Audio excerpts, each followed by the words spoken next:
Hello everyone. Today's case is another viewer request, and it is the death of Jalen Williams, who was found deceased and naked on the side of the road in the town of Livingston, Montana. At this point in time, law enforcement is currently saying that there was no foul play involved, that Jalen died of hypothermia, but the family disagrees and they are fighting for answers. And after going over this case, I have a million questions. I usually don't cover cases where the majority of the case is speculation, and the news and law enforcement aren't the ones putting out a lot of the details, but this case, there's just something about it that seems off. Let me tell you, I am confused. After spending all day yesterday researching this case, I don't even know which way to go with it, but I definitely think this case is worth talking about. I think Jalen's story needs to get out there because either way, I think the family needs answers in this case, and no one's really talking about it, so we are going to be talking about it today. First, though, we have a developing story for you about a recent graduate of Loyola Academy in suburban Wilmette. He was found dead in a field after moving to Montana to pursue his dreams. Now his family wants answers to this mystery. So let's start at the beginning and who Jalen was. Jalen Williams was born on July 14th, 2003 and grew up in Evanston, Illinois, which is just north of Chicago. According to his cousin Lorenzo Brown, who also lives and plays football in Montana, Jalen was the type of kid who, if he put his mind to something, he was going to conquer it. They always told Jalen he was too small to play running back or to do this or do that. And he ended up being a star on the Loyola football team. He ended up overcoming everything. It just sucks that he couldn't achieve his true goal, and that was to be in the Navy and go out and protect his country. But his body, his heart conditions just won't let him. His cousin Lorenzo Brown, who plays football at the University of Montana, remembers him for being passionate about school. So from what it sounds like, he was a pretty smart kid. He was. He was very smart. Like, he was very smart. His mom told me that he was down here. He had his own business going by himself. He had planned on in 2 months from now, he was going to go to Alaska and he was going to do the offshore fishing. He says his family was worried about Williams moving to Montana for fears of encountering racism as a young black man. You got to watch yourself out there. People are racist out there. And the thing is, me is I try to defend it because I've been out here for 5 years now. Because there's love out here and there's good, genuine people out here that actually care about you and don't look at you because of your skin color. Now, in 2001, Jalen was diagnosed with a heart condition and put on medication, but he did not let that stop him from playing football. And online, former classmates of Jalen have said things such as that he was amazing and a sweet human, he was a great-ass kid and a kind person. So all around, from everything I found, Jalen seems like a great kid. So it doesn't make sense if there was foul play, why he would be the target of it. Now, according to the family, Jalen graduated Loyola Academy in 2020, which is actually ranked the 18th best high school and 5th best Catholic school in Illinois. So this is a school that Jalen was going to, and he actually played football for them. Again, all around, seemed like a great kid, seemed like he has a great family, he went to a great high school. So keep all of that in mind when we get to the theories of what could have happened to him, because it doesn't seem like he should have had enemies. Now, Jalen actually ended up in Montana because his principal at the time suggested he go to a program there called Heroes for Horses in Belgrade, Montana, which is about a 40-minute drive from Livingston. So that's how Jalen originally ended up going to Montana, because he wanted to work as a rancher at this program where they put veterans that had PTSD with horses, which honestly sounds like a beautiful program and a beautiful way to give back to the community. And again, this is something Jalen wanted to do. So Jalen resided in Montana for a few years and worked with Heroes and Horses, and he would occasionally go back to Chicago to spend some time with family. In August of 2022, now 19-year-old Jalen decided to go back to Chicago to spend several months with his family before he'd return back to Montana. And he returned back to Montana on January 28th of 2023. And Jalen returned back to, again, continue working with Heroes and Horses, but he also told his mother, Lalonda, that he wanted to start a business in Livingston when he returned, and he was very excited about his future, it seemed like. Lalonda was quoted saying, and I quote, "He had reached the point of takeoff," end quote. Meaning Jalen had all of these dreams, he had all these aspirations, and he was at that point in his life at 19 years old where he just wanted to get out there and create a life for himself. Now, this business that Jalen wanted to start when he went back to Livingston was actually a cleaning business with a woman named Daniela Love. And Daniela Love is actually a local businesswoman living in Livingston, and at the time, she owned a coffee shop / cafe, and she went by Miss Love. Now, if that isn't giving you vibes from Netflix, I don't know what is, but it is for me. A woman named Love that owns a cafe The parallels are really strange. But back to this cleaning business. The family ended up getting a hold of a flyer created for this business called Clean Dream Team, which offered several cleaning services such as home cleaning, deep cleaning, move-outs, office cleaning, and construction cleaning. However, the names on this poster are Miss Love and Jashawn. The images on it do depict a woman of light complexion and a black male, so I'm a little confused why, if this was Jalen creating this business with Miss Love, why he would use a alias of Jashawn. But I also don't see it being someone else because the family said that Jalen was going to create this business in Livingston, and it's just weird to me that right when he'd get back to Livingston, this poster would be created. He's friends with Love. The images on the flyer depict a black male and a white seeming female, so I don't understand why he would go by an alias. Then again, Love is also going by the alias of Miss Love. So I don't know, it's really weird to me. But let's talk about Love for a moment. I actually don't really have much bad to say about Love. And I don't want people out there to get mad about this because there's still a lot of sketchy shit going on, which we will get to a little bit later. But just looking at Love as a person from the outside, she seems to have a beautiful life just like Jalen had. And it would make sense to me why they were friends. So according to the family who would eventually actually go on to meet Love, which we'll talk about their interaction a little bit later, she appears to be Caucasian and possibly native mixed in ethnicity, stood about 4'11", weighing about 120 pounds, and appears to be in her mid-30s, which I later found out she's around 35 years old.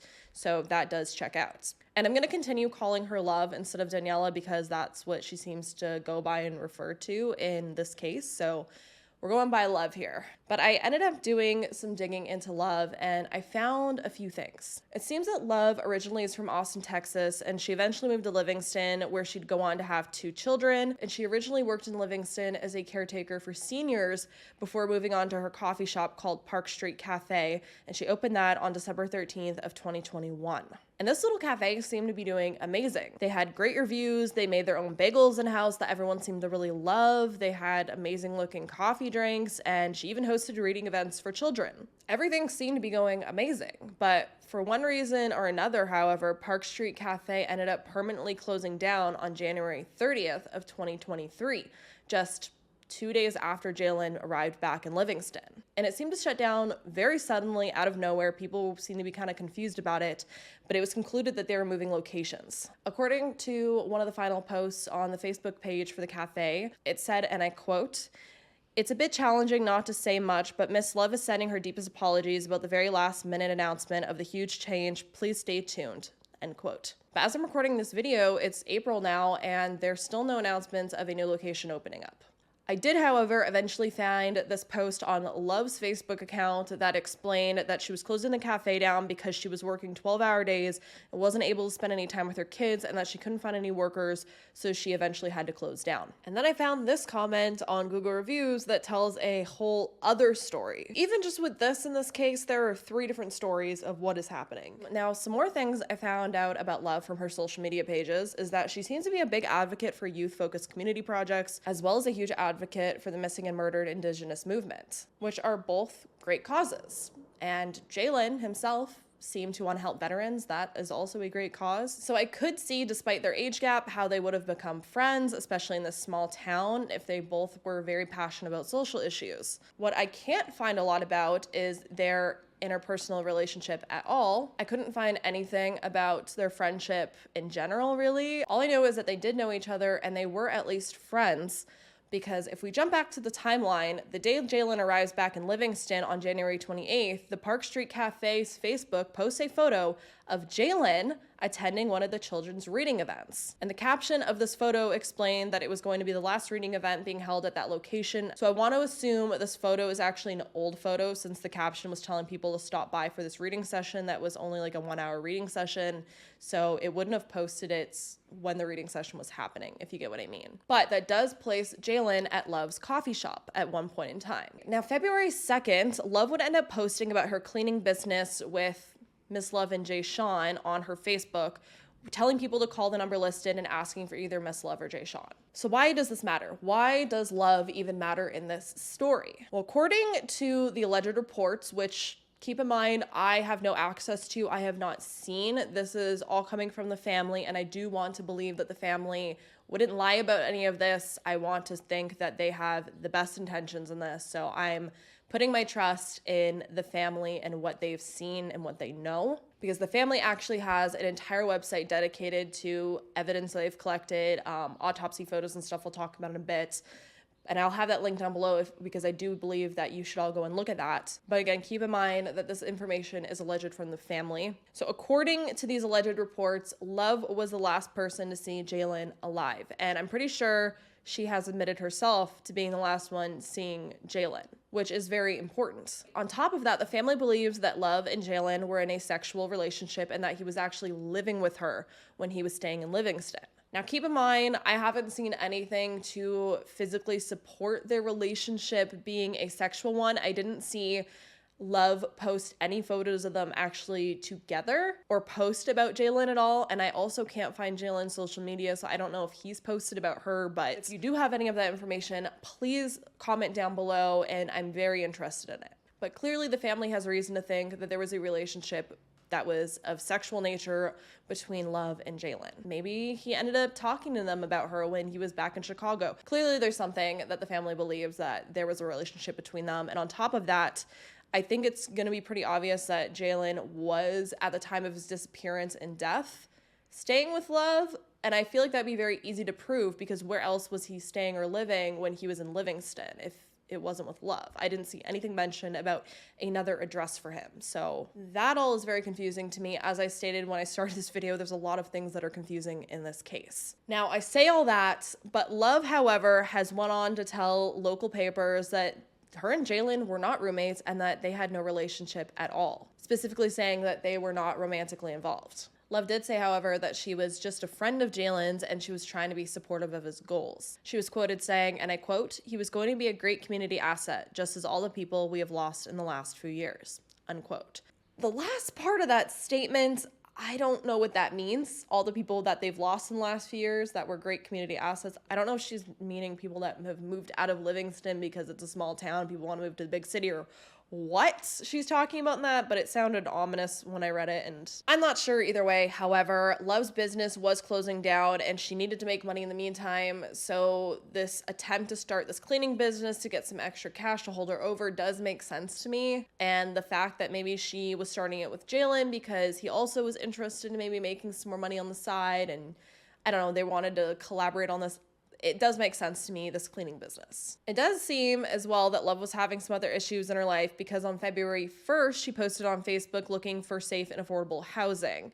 The post reads, and I quote, "Looking for a home that is safe and affordable, and I mean safe and affordable. A place that will have no issues with my family emotional support chocolate lab dog and 2 kids who have friends over at the same time as my kids are home. So a kid/family friendly home near Sacagawea Park, because if I'm not in the woods, I need to be near the park for my mental health. If anyone has this type of home available, or you may know someone who has a violent-free, drug and alcohol abuse-free environment, safe and affordable home that's available for at least a year, please PM me, call me, email me, get a hold of me, please. I need to move as soon as possible. Thank you," end quote. Now, keep in mind, it seems like she was kind of urgently trying to leave her home, and that maybe there was an issue with her dog being there and the kids being loud. But what I'm questioning about that is she was trying to move so urgently right after Jalen gets back, and Jalen was allegedly staying with her. I don't know. I'm confused. Was Jalen staying somewhere else and then came to her house? I don't understand this whole living situation with Jalen and why she was so urgently trying to move as soon as Jalen got back into town. Obviously, I don't know if Jalen had anything to do with her even wanting to move at all, but it's just a weird coincidence that he comes back in town, her business closed down, but then they're starting a new business together, but then she needs to move. There's just so much happening within that week of him returning. But honestly, after Jalen returned to Livingston, I have no timeline for him. The only timeline I have is what Love was posting on her social media about what she was up to, but there's no information about what Jalen was doing when he returned to Livingston for 2 weeks, other than on February 10th, just 13 days after he returned, he would be found dead. So if anyone out there has any information to fill in the gaps, family, friends, anyone, I'm really curious what Jalen was up to for those 13 days before he was found dead, where he was staying, what he was doing. Was he just with Heroes and Horses that entire time? I don't know. I feel like knowing the information of what he was doing in those weeks leading up to his death, where he was staying, where he was going, who he was interacting with. I think all of that information would be really helpful and might aid in solving his death if there was foul play involved. But that is all the information that we don't have, which again is why this case is so confusing.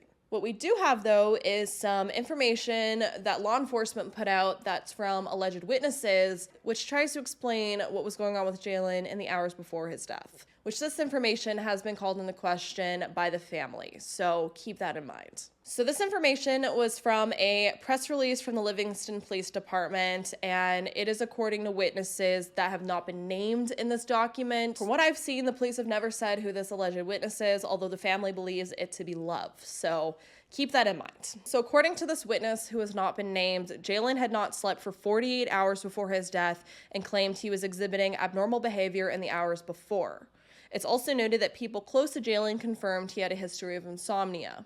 Based on witness statements, Jalen left the residence he was staying at on Loch Levin Drive, which this residence is thought to have been Love's residence, around 3:30 a.m. to 4:30 a.m. It isn't until 5 a.m. when neighbors at the South M Street area reported to 911 that a male was yelling near the Girl Scout camp. Witnesses described the male's yelling as a psychiatric episode, not yelling as if the male was being harmed. That is speculative. Let's keep that in mind. Officers then responded, but were unable to locate the male.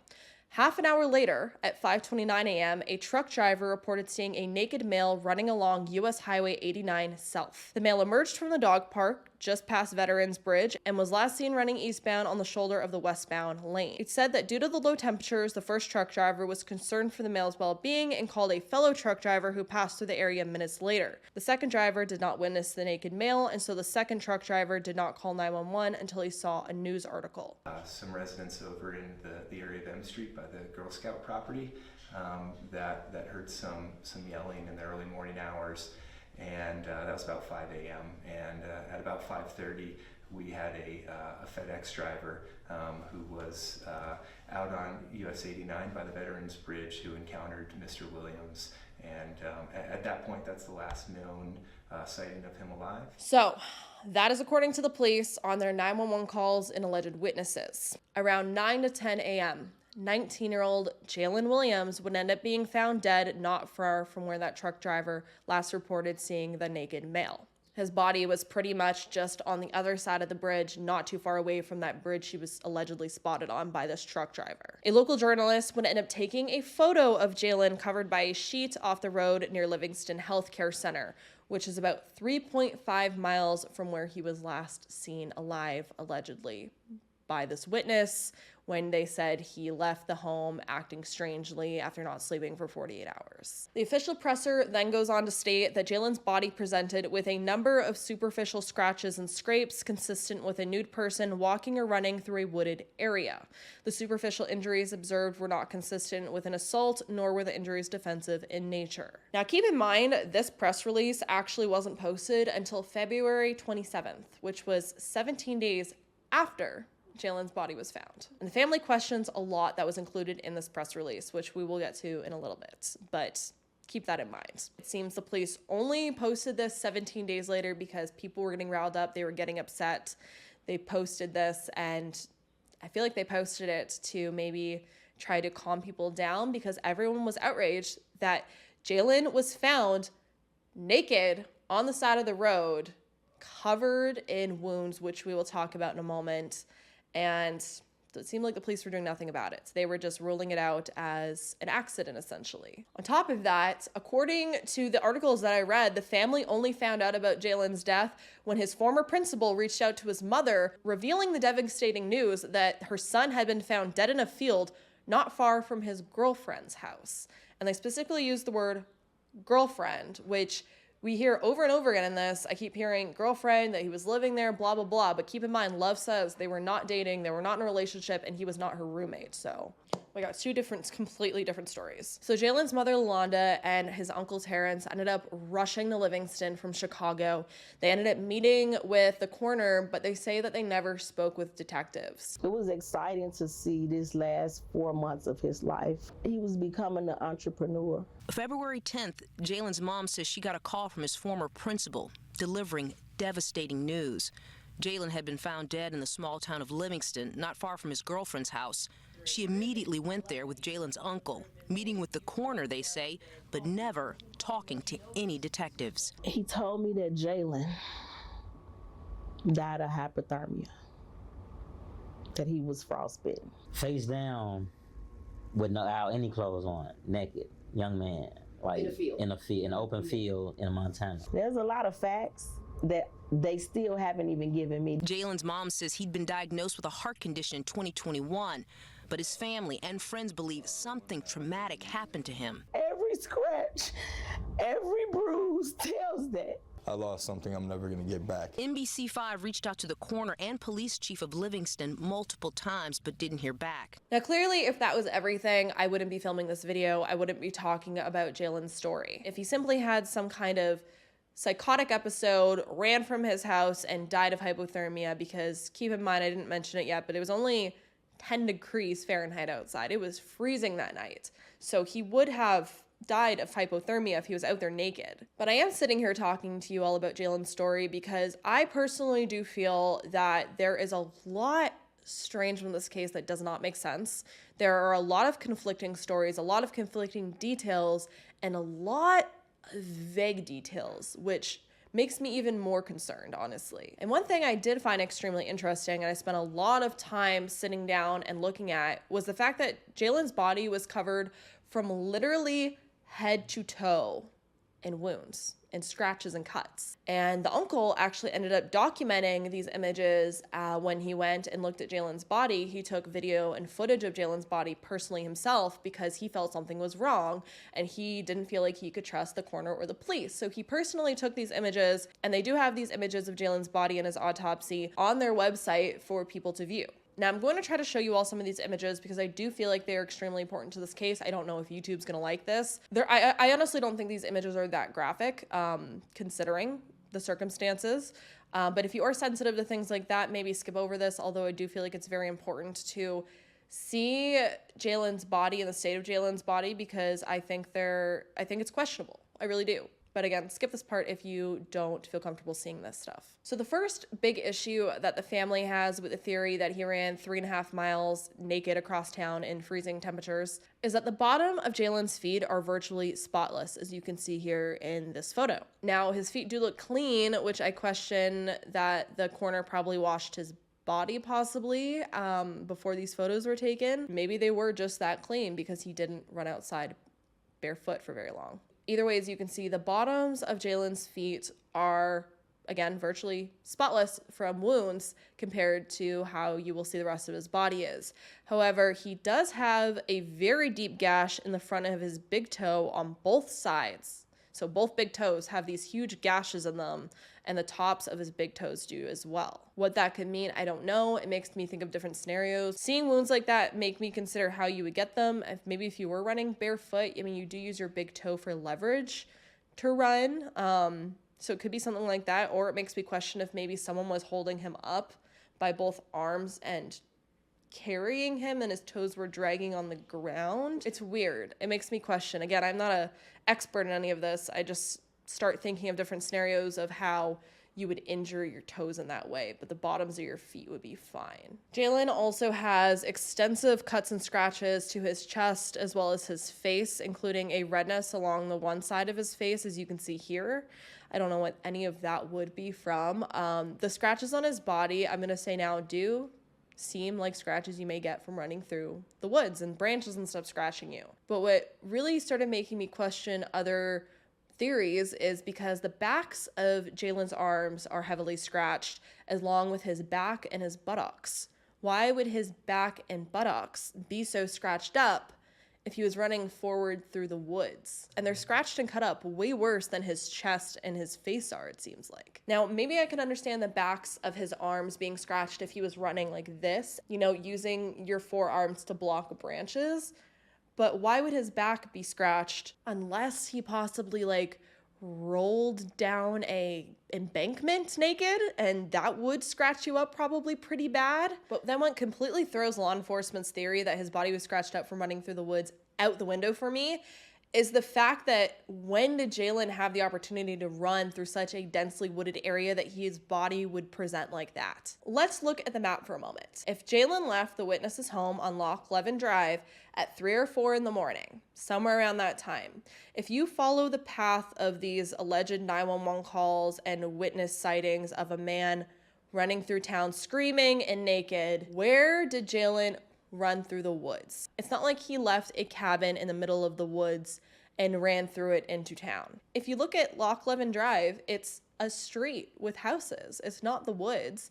If he left this street and ran through town naked, keep that in mind, naked, completely through this entire town for 3.5 miles, when did he encounter such a densely wooded area that his body would look like that? Now, keep in mind, there is this park that he could pass, but I went on Google Maps and looked, and this park isn't really that densely wooded. It's a park. Yeah, there's trees and stuff, but it's not like a densely, thickly bushed area that you would get so scratched up. There is a river that runs through town that is surrounded, lined with forested trees, but I just don't see him running through that and getting to the state his body was in. My big question is, when did Jalen run through woods? What woods did he run through? This is a town with concrete roads and sidewalks. When did he encounter a densely wooded area in his run from Loch Levin Drive to where his body was found?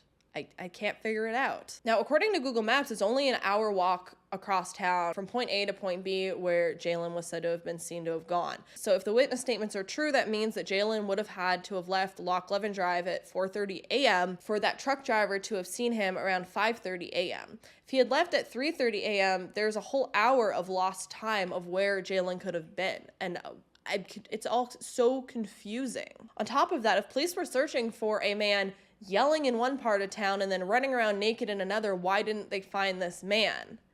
It's not a big town. This is a pretty small town. And on top of that, if Jalen was so not in his right mind that he hadn't slept for days and he was running around naked through woods somehow, it's not like he would have had the wherewithal to evade police. So how wasn't he found? As I said, I am just so confused. Every path I take with this case, I have a million questions. And as I said, Jalen's family also feels like something is wrong here. So they thankfully ended up taking his body and taking it back to Chicago to have a second autopsy done, which is a brilliant move. I'm so glad that they did this. At this point in time, it's been months now since this happened, but we're still waiting on a pending toxicology report and the results of, I think, both autopsies, if not the Chicago one, because there was an autopsy that happened in Montana, but then they had this other one done in Chicago. We're still waiting on toxicology reports that apparently were only going to take 4 to 5 weeks, but it's been over 4 to 5 weeks, and I still haven't seen anything listed online about toxicology reports. So I don't know. I don't know what's going on with that, but I'm really curious about that information. That is stuff that I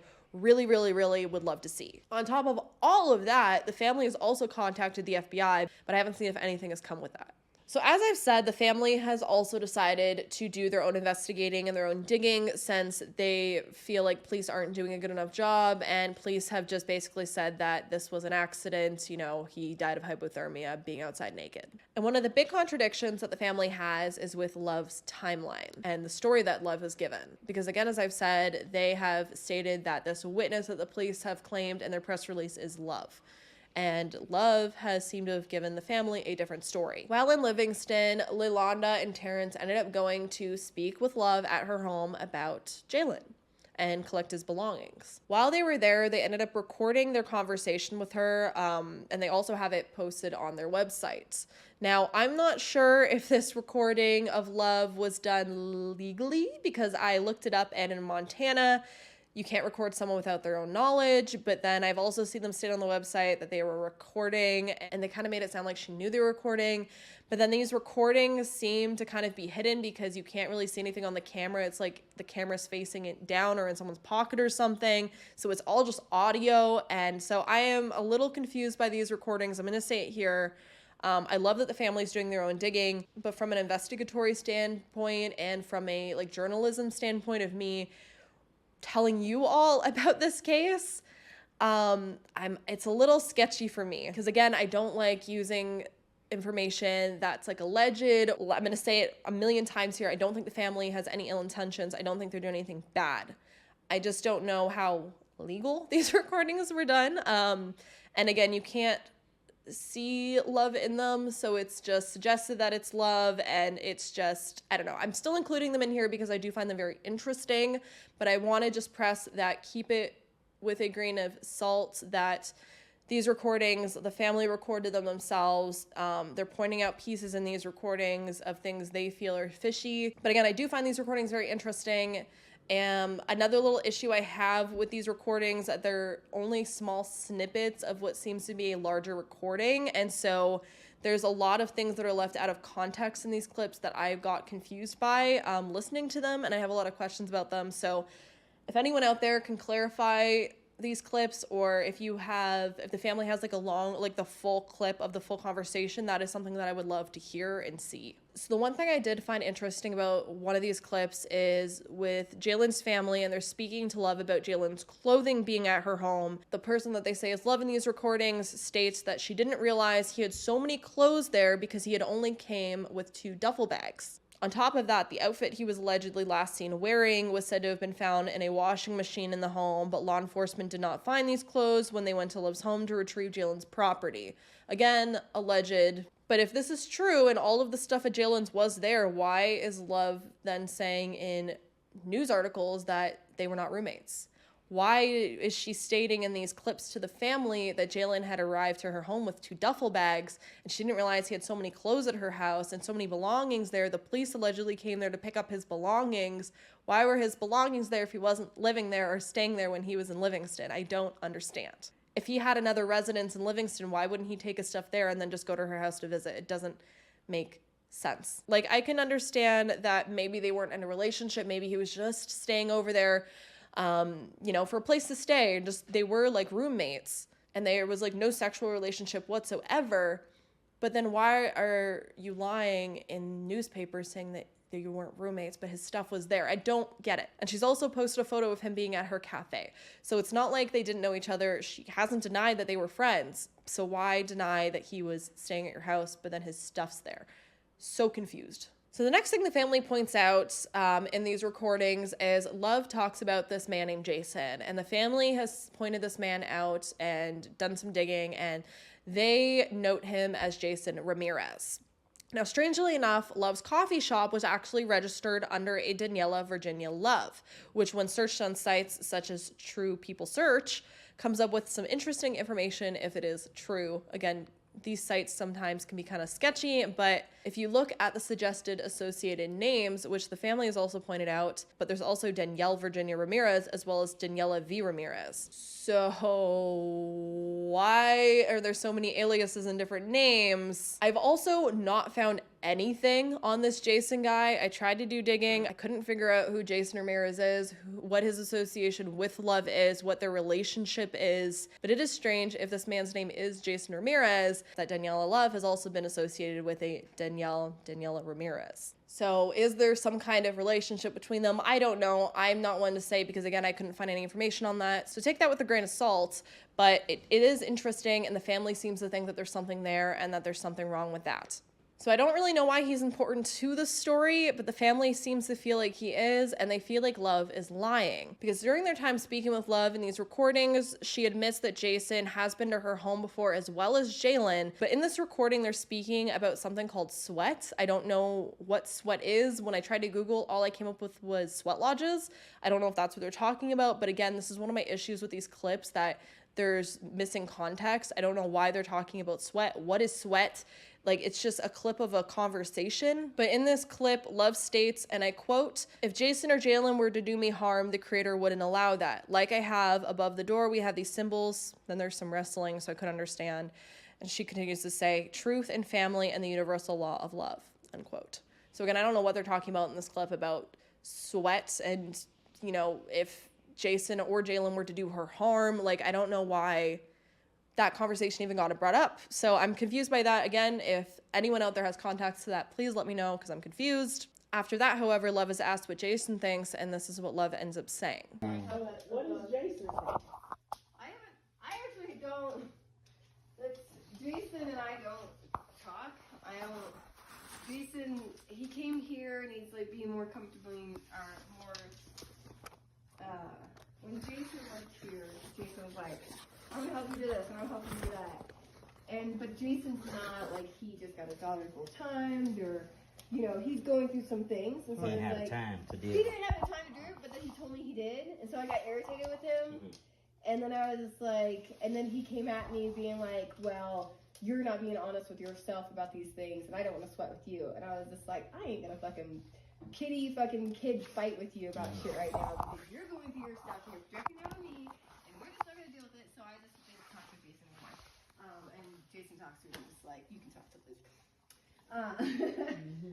And we can sweat about it later, and we can hash it out as family members or whatever in a sense later, but I don't got time for your shit. Love essentially says that her and Jason don't talk anymore in this clip, but then the family has gotten their hands on this video camera footage that's apparently from the outside of her home. I don't know how they attained that. They have this footage from this camera outside of Love's home, and in this camera footage outside of Love's home at 11:42 a.m. on February 10th, it shows Love walking across their porch driveway area. 5 minutes after Love walks by, who they identify as Jason walks the same path across the camera that Love just had. And this is happening just hours after Jalen's body was found. So the family is essentially trying to say that Love and Jason were interacting hours after Jalen's body was found at her home, but she claimed that she doesn't talk to him anymore. She doesn't really associate with him anymore. I can see what they're saying with the evidence here, but again, as I said, these clips are so out of context in some ways that I'm confused by them. I definitely think that's strange if she is lying, saying that she doesn't talk to this guy anymore, but then there's this video footage of him outside her house if this is Jason. But then again, I don't have any information on this Jason. I don't even know, I can't say for sure that that's even him because again, I don't have information on him. So I will, however, put it out there, if the family is watching this video and you do have more stuff to elaborate on, like this information that's confusing me personally, please contact me, comment down below, send me an email because I'm extremely interested and I want these questions that I have answered. I just have so many questions of who Jason is, why is he involved, what was the dynamics, what was going on here among the 6 million other questions I have. So it's just a lot. There's another video clip where Love says that Jalen seemed like he was on a mission that night when he left the home. So I'll play that for you now. He was smart. It seemed like everything was just fine. Then at that moment, he just went out on his own. Which he does. He goes and walks. But it was like he was on a mission or something. It's like when you sink his clothes, when you sink him in there with had his clothes on. And the detective said they found him in the wash, that it was clothes that you described in the washer, so maybe they was confused. Well, I have more clothes I found. Dirty clothes. They're So more it was only one outfit in there, or was it more than one outfit? There was There was two or three outfits, which I didn't think he had so many clothes. And because he only had like this two duffel bags, yeah. So besides these recordings, the family has also written out a narrative of what happened when they were invited to go speak to Love at her home and to pick up the rest of Jalen's belongings. So now I'm going to read you the uncle's recount of what happened. Lalonda, Jalen's mother, received a call around 9:15 on February 14th, 2023, giving Lalonda the okay to come to the residence where she and Jalen resided to collect the rest of his belongings. While being recorded, Love volunteered to take Lalonda on a path that was common for Jalen to take a walk. We ended up taking a short drive in separate cars to the other side of the pond located near their residence. After arriving at the location, in the recording, Love can be seen and heard giving contradicting statements from the statements she told to lead investigator PCC. Love's statement was, and I quote, Jalen left her house between the hours of 3 to 4 a.m. on February 10th, 2023 to walk her dog who goes by the name of Shadow, unquote. Side note here, I want to see these documents of where she made these statements because it seems like the family has access to this witness statements and these documents that aren't publicly released, and I want to see them. I want to see her actual statements and then compare them to this because it seems like that's what the family's doing. I physically want to put my own eyes on them. I couldn't find them online though, but if anyone else has them out there, again, please let me know. But back to this narrative. Love also stated that, and I quote, she knows for a fact that Jalen left her house fully clothed and that it wouldn't be uncommon to see people jogging or walking through the park at that time of the morning. She goes on to say that the person she claims to have seen Jalen walking at 5 a.m. said they had saw Jalen walking around 5 a.m. Love continues with the statement that she hadn't talked to the person she claims to have seen Jalen around 5 a.m. and said that she has no knowledge of the person who made that statement or if that person had spoken to any law enforcement at the time. Okay, so side note, I'm wondering if this park and this pond that's being mentioned in this narrative that Love took them to is actually Sacagawea Park, since it's near their home and it's actually a park that Love has referenced on her Facebook before, liking in her posts when she was talking about wanting to move residences. What I don't understand, if this narrative is true, is how Jalen left to walk Love's dog at the park in town to running through town naked, screaming, and getting scratched up to the extent of that his body was in, and then being found dead on the side of the road. Plus, how did Jalen go missing but the dog didn't go missing and the dog somehow made it home? Like, wouldn't you be questioning if your dog somehow made it home but the person walking it wasn't home? On top of that, why is Jalen walking the dog at like 3 or 4 in the morning? Also, why is he at her home at 3 or 4 in the morning walking her dog if they weren't that close? This timeline that the family's alleging Love told is just so confusing. And if Love did tell the story in this timeline, dude, I can't defend you on this one because as I said, from social media, Love seems like a lovely person, but if she's telling all these mixed stories, I can't defend that, dude. I can't defend that at all. Especially stories that make literally no sense if true. But let's get back to this narrative. So the time was around 9:30 a.m. Tuesday, February 14th, 2023. Love stated that she did not share this information with any law enforcement, even though she learned of new developing information. In the recording, Love suggests that we hop in the vehicles to depart from that location. Before leaving, Lalonda rode in the truck with Love, and I entered our vehicle. Lalonda stated that while in the vehicle, they went into more depth and in detail of what could have happened to her son. Although keep in mind that none of that is detailed in this. While trailing Love's vehicle while still occupied with Lalonda, Love proceeded to show us the location where Jalen's body was found near a hospital in an open field, naked, and we proceeded to return to Love's residence. We arrived back to Love's residence at approximately 10:18 a.m. We're waiting in our cars for about 10 minutes. We proceeded to enter the residence. While Lalonda and I were in the residence continuing conversation with Love, my nephew Jason, so there's this whole other Jason. It's not the Jason Ramirez we talked about earlier. This is a different Jason. This Jason is actually Jalen's elder brother. He came in contact with a neighbor in which turned out to be Love's landlord. During that time, Jason briefly conversed with a Caucasian male that stands about 5'11", weighing around 260 to 300 pounds. He goes by the name Bob, and Bob shared some information with facts relating to the events that are in question. Again, that conversation with Bob is never detailed either, which I'm really curious. What was this conversation with Bob about? What did Love talk in the car about? That's just all stuff that's kind of left out that I'm interested in hearing. So basically, without reading the actual reports that the police have of these witness statements, it seems that the family claims that Love told the police that Jalen had left her home to walk her dog in the middle of the night fully clothed. But then there's also this statement that the police put out where they said that the witness told them that Jalen hadn't slept for days and then he ran out of the house acting strangely. And then there's the other version of the recordings where Love tells Lalonda and Terrence that Jalen left the home on a mission. But then again, if there's a story about him leaving to walk the dog and the dog wasn't missing and he came home, like, I'm so confused. Why are there so many different versions of events? On top of that, what I find extremely strange is that Love never once posted on her Facebook about Jalen's death.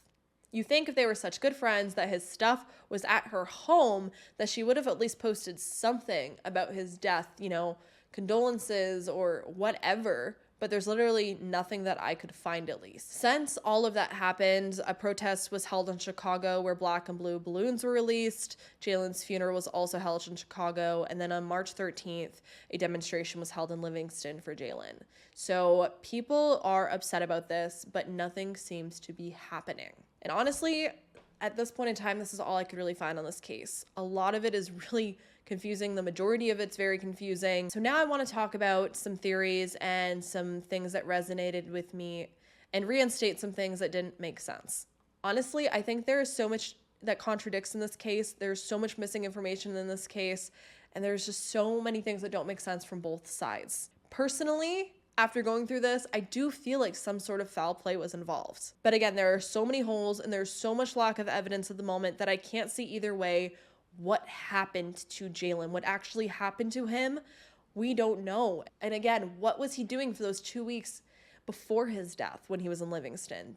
that's a big hole in the story as well that I want filled. I have seen so many people online that say they're from Livingston or who have spent time in Livingston, Montana, that say there was absolutely no way in hell that Jalen would have been running through that town naked and authorities wouldn't have found him. People wouldn't have called in immediately after seeing him, and that he wouldn't have been caught if he was running through town naked, screaming. And again, it wasn't until weeks after his death that police released the statement saying that people had called complaining about screaming and then seen the man running naked. It wasn't for weeks that happened. On top of that, if Jalen's body was found just right by where the truck driver reported this 911 call of a man running across the bridge naked, why wasn't he found? Where was he? If the police went and responded to that, they would have found him. I am 99.9% sure about that. There's no way that he was found right there where the call was made and he wasn't found if he was there, and if those calls are true. And again, I want to reinstate, when did Jalen run through the woods? There are no woods in town. It is a town. There's little bits of trees, yeah, but there's not like a heavily, thickly wooded area that would make him get the injuries that he had, in my opinion. As you can see from Google Maps, it's a town, and there are a few patches of forest, but nothing extensive, honestly, unless you go pretty far outside the limits or across the river completely. And even then, it seems to be mainly fields or mountains until you go like 3 miles south of town when you finally hit some real forested mountains. So when the hell was Jalen in the forest? How did he get to the forest? Another question I have is, why hasn't Heroes and Horses spoken out? If Jalen had been working with them for years, you'd think that even if his death was an accident, they'd have put out a statement, just like Love never put out a statement that I could see. You know, just something to honor him. And if we really want to go down the road of this being a cover-up, I've seen people online speculating that maybe Jalen was naked because there was DNA on his clothing, but then it makes me question how he got so cut up if he had clothing on and they took it off because there was DNA on it. I don't know. Yet the family said that they collected the clothing that he was said to have last been wearing at Love's home that was in her washing machine because the police never collected it. Now, I did some digging because the cuts and scrapes and scratches on Jalen's body were driving me nuts. Take this with a grain of salt because there is absolutely no evidence that this is what happened to him, but it's the only thing I seen come up that would maybe explain why he was naked in 10-degree Fahrenheit weather with all these injuries to him. But again, just a theory. In Canada, in Saskatoon, Saskatchewan to be specific, and rural towns like Livingston, there is this thing called starlight tours, which is just as scary as they sound, and I would love to do a video on it. Let me know if y'all want me to do a video on starlight tours because it's disgusting. It's said that since at least 1978, police have picked up Indigenous men, women, boys for minor infractions such as public drunkenness or vagrancy. Then officers would take these people, drop them in the middle of the woods in freezing temperatures, and leave them there to make their way back home. They would literally pick people off the street, Indigenous people, leave them in the woods when it was freezing outside so they could run through the woods home. That makes me question, could something like that have happened to Jalen? Would that explain why he was in the state he was? As I said, I pointed out earlier, it makes no sense if Jalen left this home on Loch Levin Drive, even if he went from Love's home to the dog park. How did he get 3.5 miles across town naked and get so scratched up? I can understand him dying from hypothermia in 10-degree Fahrenheit weather, running around town naked. But that doesn't check out for me. His body shouldn't have been in the state with those scratches and cuts on him the way it was if he was just walking through town naked and just died of hypothermia because he was naked in those temperatures. So it makes me question, was Jalen maybe taken on a starlight tour? Now, don't ask me what would compel someone to take this 19-year-old boy who has nothing but rave reviews about him. Everyone has nothing but nice, beautiful things to say about him. He seems like an amazing human being. Why someone would decide to take him and dump him in the woods naked to run through the woods to get back to town? Don't ask me. But it has happened in history. It's literally documented. There are documentaries about it happening in small towns in Canada. So what would stop it from happening from small towns in Montana? And I'm not saying whatsoever that it is allegedly even the police that did this. It could have just been anyone out there that was maybe racist that wanted to pick on Jalen because of his skin color. If they're doing it to people that are indigenous, I could also see it happening to someone who is maybe African American. For whatever reason, did someone just decide it would make me funny to put Jalen on a Starlight tour and he ended up dying? I mean, it would explain to me more how he would end up in the woods, because that's the one thing in this case where I just can't get behind. How did he get out into the woods? There's, again, not really woods in this town, in my opinion, that would cause those injuries. But then I still question, if he was running through the woods barefoot, naked, why the bottom of his feet aren't scratched up. It's just the front of his toes. If he was, for whatever reason, fully clothed when he left the house and somehow got hypothermia, and so he took his clothes off, which does happen with hypothermia. People take their clothing off. Why wasn't his clothing found if that's what happened, if he died from hypothermia? And I've seen people bring up that Jalen was maybe beaten, but I don't see those injuries on him. All I know is that something just feels deeply wrong here. Why was Jalen not sleeping? There was the mention of insomnia, but would insomnia after, staying up for 48 hours really cause someone to run through the streets naked in 10-degree Fahrenheit weather? I don't think so. Could always be drugs involved. I'm not saying that there couldn't be, but then again, why would no one in his life, friends and family, anyone not know he was on drugs? I mean, I don't know. I don't think this is a case of drugs.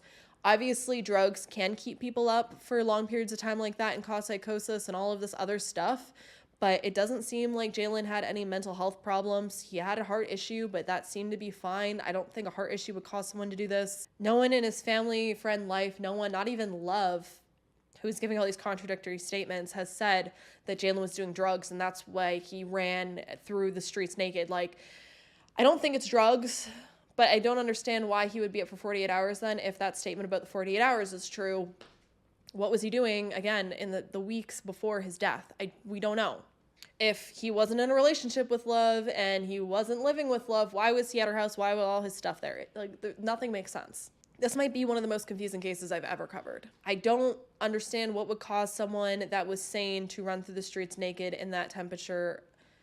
There's nothing, unless he was forced to against his will. I am extremely interested in what the toxicology will eventually come out to say, but again, they said 4 to 5 weeks and I still can't find anything on it, so I don't know what's going on with that, if it has been brought back and just no one's talking about it, or what the hell is going on with it. But I honestly hope we can get more answers in this.